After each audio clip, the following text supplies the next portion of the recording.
श्यामा प्यारी कुंज बिहारी, जय जय श्री हरिदास दुलारी। श्री युगल सरकार की परम अंतरंगा सखी श्री ललिता जी के अवतार श्री स्वामी हरिदास जी महाराज के लिए गोस्वामी श्री नाभाजी महाराज वर्णन करते हैं।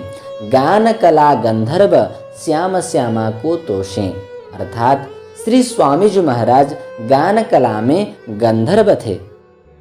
सामान्यतया इस शब्द क्रम के द्वारा इस वाक्य का अर्थ यही निकलता है कि श्री स्वामी जी महाराज गान कला में गंधर्व थे, परंतु इस अर्थ के द्वारा श्री स्वामी जी महाराज का कोई भी उत्कर्ष सिद्ध नहीं होता, कोई भी महिमा प्रकाशित नहीं होती, क्योंकि कहाँ तो परिपूर्णतम रस के सागर रस सिंधु श्री युगल सरकार को आनंद प्रदान करने वाला, श्री युगल सरकार को अधीन करने वाला ललिता अवतार श्री स्वामी हरिदास जी महाराज का संगीत, और कहाँ देवताओं के दरबार में नृत्य गान करने वाले गंधर्वों का संगीत।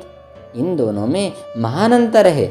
अतः इस वाक्य का अन्वय इस प्रकार से किया गया है कि गान में गंधर्व जिनकी कला मात्र हैं, अर्थात गंधर्व तो श्री स्वामी हरिदास जी महाराज के संगीत के एक कला मात्र हैं, अंश मात्र हैं।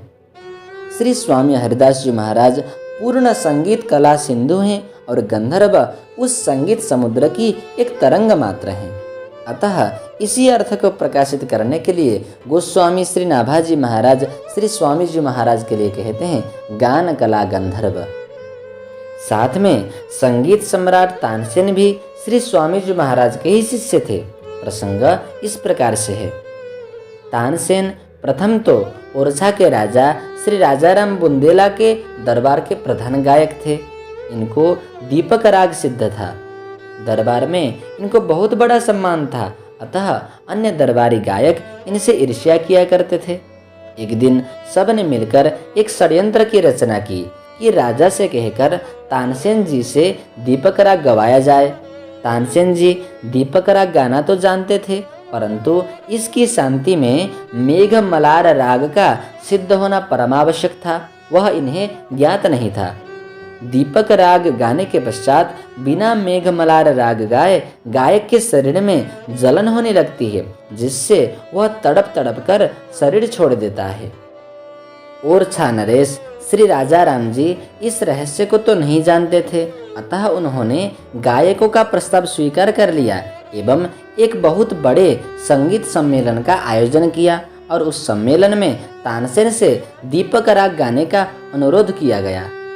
तानसेन ने बहुत अनुनय विनय किया कि इस राग के गाने से मेरे प्राण संकट में हो जाएंगे, मेरा शरीर जल जाएगा, परंतु राजा ने एक नहीं सुनी। अंततो गत्वा विवश होकर तानसेन को दीपक राग गाना ही पड़ा। उस सभा में असंख्य दीपक घृतवर्तिका युक्त सजाए गए। जब तानसेन जी ने दीपक राग का आलाप भरा तो सभी को अत्यंत गर्मी का अनुभव होने लगा। कुछ ही क्षण में सभी लोग पसीना से तरबतर हो गए। पद गाने के समय तो इतनी भीषण गर्मी का अनुभव हुआ कि सभी लोग पंडाल को छोड़ छोड़कर भागने लगे। पदगान पूर्ण होते होते समस्त दीपक एक साथ जल गए। तानसेन को बहुत बड़ा सुयश प्राप्त हुआ, परंतु वही बात हो गई जो कि प्रथम में बताई गई थी। तानसेन के शरीर में अपार जलन होने लगी।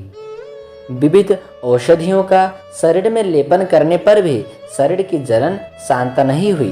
तानसेन बावले होकर इधर उधर घूमने लगे किसी मेघ मलार राग गायक की खोज में। तानसेन जी घूमते घूमते ओरछा के जंगल में चले गए। वहाँ दो माताएं कंडा उपला बीन रही थीं।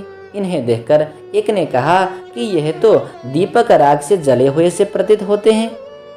तानसेन जी ने उनकी बातें सुन ली और समझ गए कि ये माताएं राग विशेषज्ञ हैं, निश्चय ही इनके द्वारा मेरा यथोचित उपचार हो जाएगा।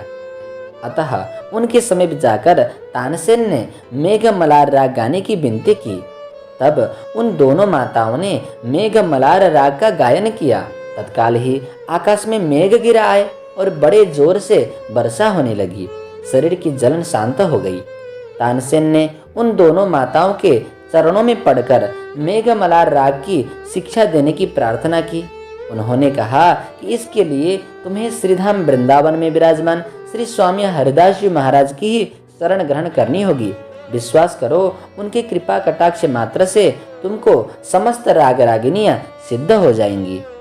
तब तानसेन श्रीधाम वृंदावन आकर श्री स्वामी हरिदास जी महाराज के शरणागत हुए और श्री स्वामी हरिदास जी महाराज की कृपा से ही तानसेन ने आगे चलकर संगीत सम्राट का पद प्राप्त किया।